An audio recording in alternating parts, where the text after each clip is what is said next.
Hello, Brother Hayes' science class. This is our experiment of Travis and Tyrell. So what we did here is we are testing cleaning products for headlights. So we have two separate tests and we kind of joined together as well. For part one of our test, which was Tyrell's, we tested different kinds of toothpaste because that's a very popular method of cleaning headlights. So Tyrell used three different kinds of toothpaste. And what we did is we used painter's tape and split this headlight into three different sections. And he used three different kinds of toothpaste. So for this section right here, you see this strip where painter tape used to be. This is section 1. We used Crest toothpaste. And by the way, all three of these toothpaste we use have the whitening action to them, because that's what it recommended to use. So here's the Crest brand. Section 2 is the Colgate brand with the whitening as well. And then section 3 was the Sensodyne toothpaste. So over here, what I'm working with is I decided to use different kinds of cleaning products, not toothpaste. So we're going to compare them to each other, just like on Tyrell's side, we're going to compare the three kinds of toothpaste to each other. And then over here, I'm comparing three different kinds of other popular cleaning products as well. And then we may even compare the results. I don't know. So here is section 1. We'll just call this section 4. For this, I haven't used it yet, but we will show you what it looks like in the application process. But here's section 2, section 5.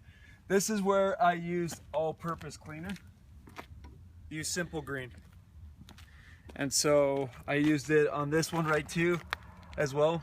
So I sprayed it on, rubbed it off for all of our clean products, we used application and drying with these textured cotton rounds. So help you get rid of your zits as well. So we did that and we rubbed it on, let it sit for 5 minutes, and then we rubbed it off. We've done that with all of our cleaning products. Over here, this is section 6. We used a very popular, if you have money, solution. This is 3M rubbing compound. Now typically you'll use a buffer and a drill to rub it off, but you can also use your hands, which is what we did. So you use the cotton swabs, is one of them. Rubbed it all on and then rubbed it off. And so these two are done.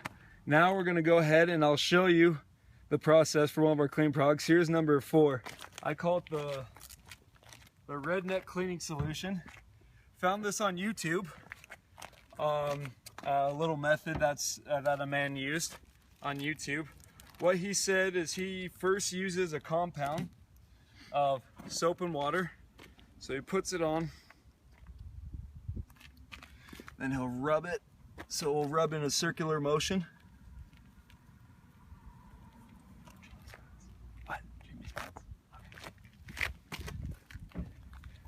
So I'm rubbing just a mixture of soap and water, just typical dish soap. Doing a circular motion. And then we will let that sit for 5 minutes. And then we'll come back to you. Go. Alright, sports fans, so we already put the soapy water on. So that's done. We let dry for 5 minutes. That's our policy. So now what we're going to do is made a little solution. Let me mix it back up again with my handy dandy mixer. Okay, so this is the step 2 of this potion. It is baking soda and vinegar. Okay, baking soda and vinegar mixed together. So we're gonna take our pads, our zip pads, and we're gonna rub that on. We'll let that sit for 5 minutes as well. Okay. Go ahead in a circular motion. So once again, the first step was with soap and water mixed together, and step 2 of this mix that I found on YouTube is baking soda and vinegar. So we'll let that sit for 5 minutes and we'll see the results.